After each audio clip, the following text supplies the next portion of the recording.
पहला व्लॉग तो जो था मेरा, उसमें थोड़ा मुझे नुकसान हुआ, लेकिन वो मैं उसको नुकसान नहीं काउंट करता। वो मेरी, आप ये कह लें कि सीखने की कॉस्ट मैंने पे की है उसमें। अस्सलाम वालेकुम। वालेकुम अस्सलाम। प्यारे भाई कैसे हैं? शुक्र अल्लाह का सर, आप सुनाइए खैरियत से हैं? जी अल्लाह का शुक्र। भाई आपका नाम? मेरा नाम जी फरहान मजीद है। सर किस इलाके से हैं? सर मैं लाहौर का रिहायशी हूँ।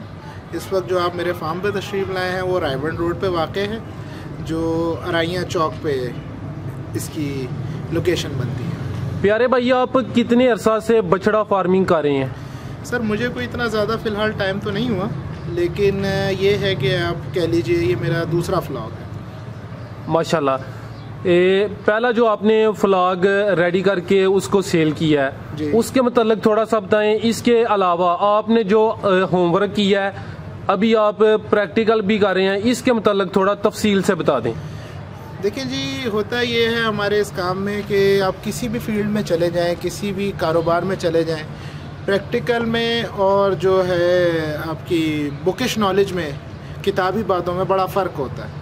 वो आप भी जानते हैं, सब जानते हैं हम। उसमें ये है कि जो मैंने समझा था या जो मैंने सोचा था उससे चीज़ें काफ़ी डिफरेंट हैं, अलग हैं। अब कहने का मकसद ये है कि पहला व्लॉग तो जो था मेरा, उसमें थोड़ा मुझे नुकसान हुआ, लेकिन वो मैं उसको नुकसान नहीं काउंट करता। वो मेरी, आप ये कह लें कि सीखने की कॉस्ट मैंने पे की है उसमें। बाकी जहाँ तक रहा इस व्लॉग का ताल्लुक़, तो ये व्लॉग आपके सामने है।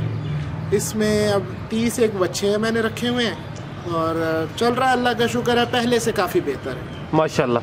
अच्छा सर, जो पहला व्लॉग है उसमें आपको कुछ नुकसान हुआ है, नुकसान की क्या वजूहात बनी? और माशाल्लाह अभी आपने काफ़ी कुछ सीख भी ली है। जी सर, उसमें नुकसान की मेरे भाई ये मुझे वजूहात नज़र आती हैं कि उसमें मैंने एक्सपेरिमेंट्स, तजुर्बात बहुत किए।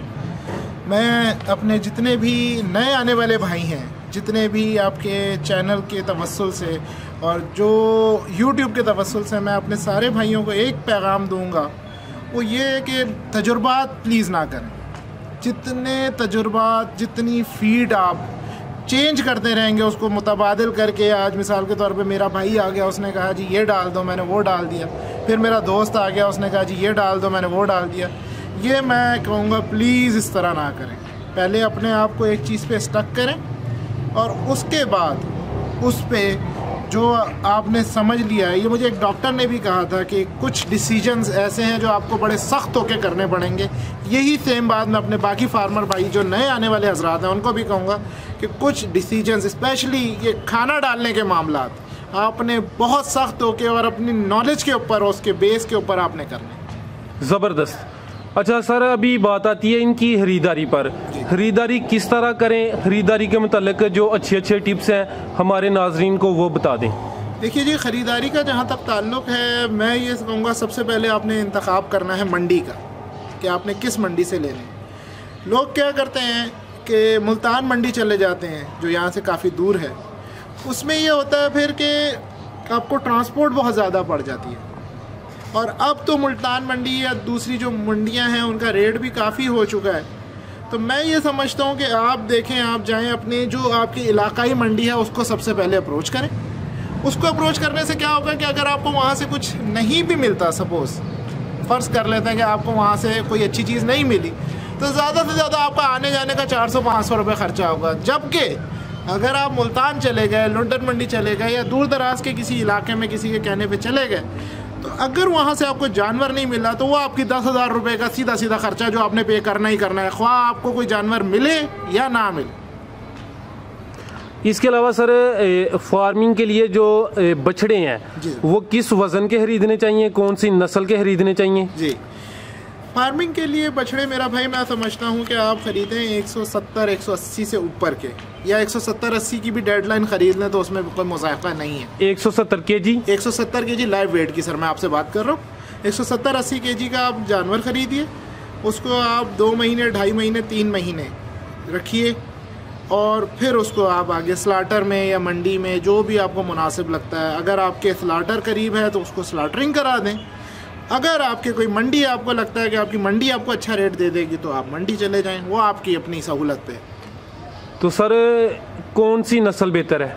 नस्ल का मेरे भाई जहाँ तक ताल्लुक़ है, हमारे जो ज़्यादा फार्मर्स भाई हैं वो साहिवाल को और चोलिस्तान को ज़्यादा प्रेफर करते हैं, मगर मेरा तजुर्बा ये कहता है कि जो देसी और विलायती क्रॉस है वो ज़्यादा जल्दी जानवर तैयार होता है। फीडिंग दोनों की एक ही है, वो आपको ज़्यादा महंगा भी मिलेगा, प्योर चोलिस्तानी और प्योर साहिवाली, उसकी ग्रोथ रेशो भी कम है। तो मैं अपने भाइयों को यही एक पैगाम पहुंचाना चाहता हूं कि आप लें जी देसी क्रॉस, जो देसी और विलायती का मिक्स हो, वो मेरे हिसाब में बेहतर ग्रोथ देगा। अच्छा सर, जो बछड़ा 170 या 180 kg का है उसकी प्राइस क्या होगी, कितनी कीमत में उसको लें तो वो मुनासिब खरीद होगी? इसका हजरत आपने, मैं समझता हूँ कि आपको 34-35 हज़ार से ज़्यादा की परचेज़ नहीं करनी चाहिए। तो ये जो आप सर बछड़े रखते हैं, इनको 3 माह के लिए रखते हैं? जी, 3 माह के लिए रखते हैं। उसमें से कुछ ऐसा होता है कि किसी की बढ़ोतरी जिसे आप कहते हैं वो अच्छी होती है, तो वो हमारा 2.25 महीने में भी 2.5 महीने में भी तैयार होता है, तो वो हम उसको उसके अकॉर्डिंगली सेल कर देते हैं। सर, खरीदारी के बाद मेन जो चीज़ है वो आती है इनकी वैक्सीनेशन और डिवर्मिंग। जी हाँ, उसके बारे में थोड़ा तफसील से आगाह कर दें। सर, 2 किस्म की डिवर्मिंग होती हैं, एक थ्रू इंजेक्शन होती है, इंजेक्शंस के ज़रिए जो आप करते हैं, और एक ओरल जो आप मुंह के ज़रिए इनको फीड करवाते हैं। मैंने पहले फ्लॉक में दोनों ही करवाई थी, मुझे रिज़ल्ट कुछ बेहतर नहीं मिला। अब मैं इनको इंजेक्शन कर लगवाता हूँ डिवर्मिंग के, और उससे ये होता है कि उस वाली जो ओरल जो मुंह के ज़रिए होती है उससे ये मैंने देखा कि बैग भी मारते हैं, बाज़ औक़ात खाना छोड़ देते हैं, लेकिन जो इंजेक्ट में इनके अंदर करवाते हैं हम लोग, आप या मैं, उससे ये बैग नहीं मारते और कंफर्टेबल रहते हैं और अपनी जो एक बढ़ाने का इनका प्रोसेस है उसको जारी रखते हैं। अच्छा, यानी कि इंजेक्शन के थ्रू जो डिवर्मिंग और वैक्सीनेशन है वो बेहतर है? मेरे नज़र में सर यही है। हो सकता है कुछ फार्मर मुझसे इत्तेफाक ना करें, उनकी अपनी सोच है जी, मैं उनको मेरी बात मानने पे मजबूर तो नहीं कर सकता। सही है। अच्छा सर, ये बछड़े आप 3 माह के लिए रखते हैं, 3 माह के दौरानिया में कितनी दफ़ा इनकी वैक्सीनेशन और डिवर्मिंग करानी पड़ती है?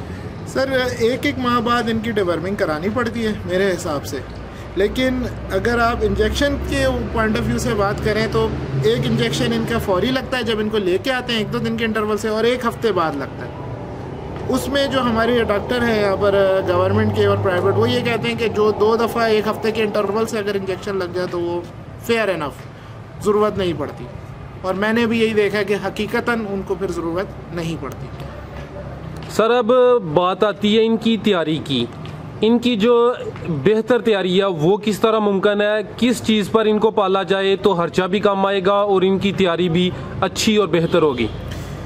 जो मैं इस काम से सीखा हूँ, मुझे ये लगता है कि हमारा ये जो काम है फार्मिंग का, फैटनिंग का स्पेशली, उसमें अगर आप तूड़ी वंडा डालें ना तो ये आपके लिए काफ़ी मुनासिब होगा। इसमें आपकी कॉस्ट भी कम रहेगी। अगर आपने इसमें थोड़ा बहुत ऐड भी करना है तो आप इसमें चौकर का हस्बे ज़रूरत एडिशन कर सकते हैं, वो कोई इतना मसला नहीं है। लेकिन तूड़ी वनडे का अगर आप इस्तेमाल करें तो मेरे ख्याल में आप एक अच्छे नतीजे पे पहुंच जाएंगे। अच्छा सर, अभी इनकी जो खुराक है उस पर थोड़ा तफसील से पूछूंगा। जब आप बछड़ा लेके आते हैं वो अंदाजन 180-200 kg के अराउंड होता है जी। उसको आप 3 माह के लिए रखते हैं जी सर। पहले महीने इसका जो खाने पीने का खर्चा वो भी कम होगा और खुराक भी कम होगी। ऐसे ही ये स्टेप बाय स्टेप बताएं कि पहले महीने खुराक क्या होगी, दूसरे महीने और तीसरे महीने।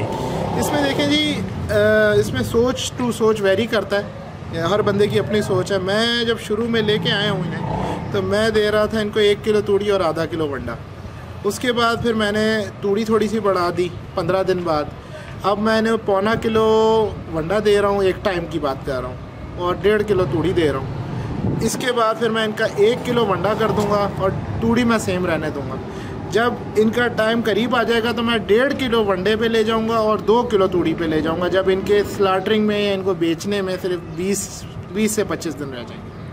ठीक है, ये स्टेप बाय स्टेप स्टेप होता है, क्योंकि इनका जो मैदा होता है, कल मैं ऑल फार्मर्स एसोसिएशन मीटिंग में भी था तो उसमें भी हम लोगों ने यही आपस में यानी सीखा या एक दूसरे से बातचीत की कि उसमें आपने स्टेप बाय स्टेप करना है, क्योंकि इनका मैदा होता है जैसे हमारे इंसानों में मैदे होते हैं, इनका भी मैदा होता है। आपने ये नहीं करना कि आते साथ ही जी, दोस्त ऐसे भी हैं 2-2 किलो वंडा दे देते हैं, उनके पहले मैदे को आप यूज़ टू करें। वो इस तरह के अगर आप उनके मैदे को यूज़ टू नहीं करेंगे तो वो खाएंगे तो सही लेकिन अपनी जान पे लगाएंगे नहीं, वो अल्टीमेटली आपका नुकसान होगा। आपने ये नहीं करना, आहिस्ता आहिस्ता उनके मैदे को उस आपने वनडे का या उस तूड़ी का आदी बनाना है। शुरू में मैं बल्कि ये कहूँगा कि 2-3 दिन आप कोशिश करें कि सब्ज़े पे रखें, उसके बाद तूड़ी देन वंडा, और आहिस्ता आहिस्ता करते करते उसे कम करते जाएं, उसे ज़्यादा करते जाएं। जी, बेहतर हो गया। अच्छा सर, अभी अगर इनकी खर्चे की बात करें जी, तो पहले माह इनका खर्चा कम है, दूसरे माह ज़्यादा है, तीसरे माह उससे भी ज़्यादा है। जी सर। एवरेज 3 महीने का जो खर्चा है, एक बछड़े पे कितना खर्चा आ जाता है? औसत की अगर बात की जाए तो एक बछड़े पे मेरा अपना ख्याल है 140 रुपये खर्चा आना चाहिए, जितनी महंगाई बढ़ चुकी है। ये रोज़ाना का डेली बेस पे? रोज़ाना का डेली एवरेज की बात कर रहा हूँ मैं आपसे, 3 माह की एवरेज। हाँ जी, शुरू होगा ये खर्चा आपके 90 रुपये पर डे से, जब आप बिल्कुल शुरू में लाएंगे, और ये होता होता 160 पे चला जाएगा। उसकी एवरेज कहीं 130 से 140 के दरमियान आपकी आगे बैठ जाएगी। जी, बेहतर हो जब गया। आप अपना एवरेज निकालेंगे। अच्छा सर, जो आप वंडा इस्तेमाल कर रहे हैं वो कौन सा कर रहे हैं और बेहतर कौन सा है? देखिए जी, मैक्सिमम वंडा बेहतर है। मैं पहले व्लॉग में मैक्सिमम वंडा इस्तेमाल किया है मैंने, और मुझे बढ़ोतरी के हिसाब से अच्छे उसके नताइज मिले। लेकिन अभी एक नया वंडा है, मैं वो आप लोगों के साथ ऑन स्क्रीन शेयर नहीं कर सकता अनलेस एंड अनटिल मैं उसका रिजल्ट ना देख लूँ, क्योंकि मैं ये नहीं चाहता कि किसी के साथ गलत बयानी हो जाए। हाँ, अगर अल्लाह करे आप दोबारा मेरा इंटरव्यू ले तो मैं उसमें फिर आपको बताऊंगा कि उसके नताइज कैसे रहे। फ़िलहाल मैक्सिमम वंडा अच्छा है और वो आपके रिजल्ट्स भी अच्छे देगा। ठीक है सर, अभी बात आती है माशाल्लाह आपके जो जानवर हैं ये सेहतमंद नज़र आ रहे हैं, इसके अलावा आपका जो सफाई का इंतज़ाम है वो काफ़ी बेहतर है जी। बछड़े की अच्छी ग्रोथ के लिए कौन सी चीज़ों का ख्याल रखना ज़रूरी है? देखिए जी, ये भी एक इंसान ही की तरह जानदार हैं, अल्लाह पाक ने इनमें जान रखी है। अगर आप ये बात करें कि जी आप डिस्टर्ब हों और आप यानी फल फूल भी रहे हो, तो ऐसा नहीं है।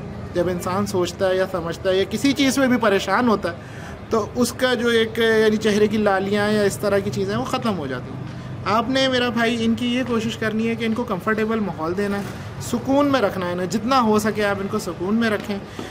जब ये बैठे तो इनके नीचे बैठने की जो जगह है वो गीली नहीं होनी चाहिए। वो बैठ जाएगा, जानवर है बेचारा, क्या करेगा, मुंह से तो बोल नहीं सकता जी, वो बैठ जाएगा, लेकिन वो फिर बढ़ोतरी नहीं करेगा अपनी, जिसका नतीजा ये होगा कि वो जब आपको एवरेज लाइव वेट अपना बढ़ाएगा नहीं, तो वो ऐसा ही है जैसे आप सिर्फ उसके मुंह में अपना पैसा डाल रहे हैं, फीड नहीं डाल रहे हैं। उसमें फिर ये करें कि आप जिस तरह सफाई मैंने रखने की कोशिश की हुई है जी, इसमें आपकी मैनेजमेंट का, आपका जो लड़का रखा हुआ है उसका बड़ा किरदार है जी, उसको कोशिश करें कि उसको आप अप टू डेट करते रहें। जो चीज़ें उनको चाहिए आपकी मैनेजमेंट को, आपके लड़कों को, वो इनको प्रोवाइड करें, ताकि ये सफाई जिस तरह मैंने रखने की कोशिश की हुई है, 100% तो मेरे रब की ज़ात ही है बस। जी जी, लेकिन जिस तरह मैंने सफाई रखने की कोशिश की हुई है वो आपको सफाई दे सकें और आप उनसे पूछ सकें कि भाई मैंने आपको ये चीज़ें दी हुई हैं, उसके बावजूद भी आपने सफाई नहीं रखी हुई, तो फिर ये आपकी मैनेजमेंट या आपके लड़कों का कसूर है। मैं अल्लाह का शुक्र है अपने जो लड़के हैं उनको चीज़ें देता हूँ और वो मुझे बेहतरीन रिजल्ट देते हैं, मैं उनसे खुश हूँ। जी माशाल्लाह सर, काफ़ी अच्छा आपका जो है सेटअप है, सफाई का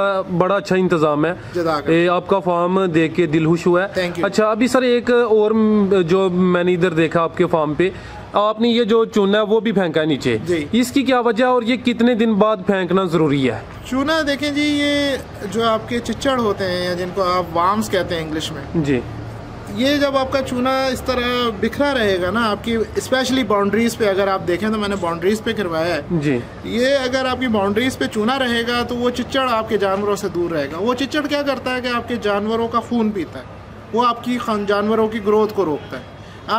आपके पास टाइम लिमिटेड होता है, आपके लिए एक एक दिन एक एक फीड इनकी कीमती है, आपने उसे ज़ाया नहीं करना। तो ऑल्दो आप डिवर्मिंग भी करवा रहे हैं, कोई मसला नहीं, करवाएं, लेकिन फिर भी आपने मज़ीद भी तो आगे ख्याल रखना है कि मज़ीद आपके जानवरों को चिच्चड़ ना पड़े। तो उसमें आपने ये कोशिश करनी है कि आप चूना जब गिरवा देंगे तो चिच्चड़ आपके जानवरों को महफूज रखेगा, चिच्चड़ से आपके यानी जानवरों को महफूज रखेगा ये चूना।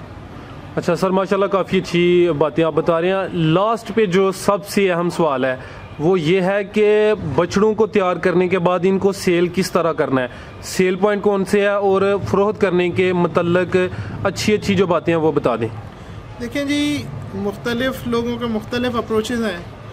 बहुत से लोग ये कोशिश करते हैं कि हमारा जानवर जो है वो मंडी में ही सेल हो जाए, मैं बहुत से लोगों को जानता हूँ। कुछ लोग ये कहते हैं कि जी हमारा जानवर स्लाटर हाउस में सेल हो जाए। स्लाटर में आपने ये कोशिश करनी है कि हर स्लाटर में आपने रिलाई नहीं करना जी। एक आपके मुल्क का बहुत बड़ा नाम है, मैं उसका ऑन एयर नाम नहीं लेना चाहता, सब ज़्यादातर फार्मर्स जानते हैं उनको, जी जी, उनसे महफूज रहें। और अलबत्ता ये जो तादिज वाले हैं ये बेहतर आपको पेमेंट में अकोमोडेट अच्छा करते हैं, आपसे जानवर लेते हैं और नॉर्मली जो बात करते हैं उसे पूरा करते हैं। अच्छा सर, जो स्लाटर हाउस वाले हैं उनकी क्या डिमांड है और स्लाटर हाउस में सेल करते वक्त किन बातों का ख्याल रखना चाहिए? स्लाटर हाउस में दो चीज़ों का ख़ास तौर पे ख्याल रखना चाहिए, एक वेट और दूसरा जानवर की गोलाई। अच्छा। वेट स्लाटर हाउस वाले लेते हैं 240 या उससे ऊपर का जानवर। एक बात, जानवर गोल मांगते हैं, वो ऐसे गोल हो कि उसमें फ़ैट्स नज़र आ रहे हो कि जानवर के जो फ़ैट्स के डिपॉजिट्स हैं वो अपने जगह पूरे हैं। आप ये इस तरह का जानवर ले जाएं जिसकी हड्डियाँ निकली हुई हों तो वो स्लाटर हाउस वाले रिजेक्ट कर देंगे और आपसे वो ख़रीदेंगे भी नहीं और फिर आपको परेशानी होगी। ज़्यादा छोटा जानवर मत लें और जानवर ऐसा लें जो आपको लगा हो, नज़र आए कि इसमें एक अच्छे पोटेंशियल्स नज़र आ रहे हो कि ये बढ़ोतरी करेगा अपनी, इसकी अच्छा रिज़ल्ट आपको देगा। वो जानवर बता देता है जी। वीक ना हो जानवर ख़रीदारी करते हुए, इस चीज़ का ख़ास ख्याल रखें, चला के देख लें। और खीरे जानवर जो होते हैं, दोंदे से पहला जो स्टेप होता है खीरों का, फैटनिंग के लिए वो बेस्ट है, वो आप लें, इंशाल्लाह आपको अच्छा रिजल्ट देगा। जी ज़बरदस्त। सर आखिरी सवाल ये है कि इतना कुछ करने के बाद 3 महीने जिस बछड़े को रखना है उसने अपने मालिक को क्या बचत देनी है?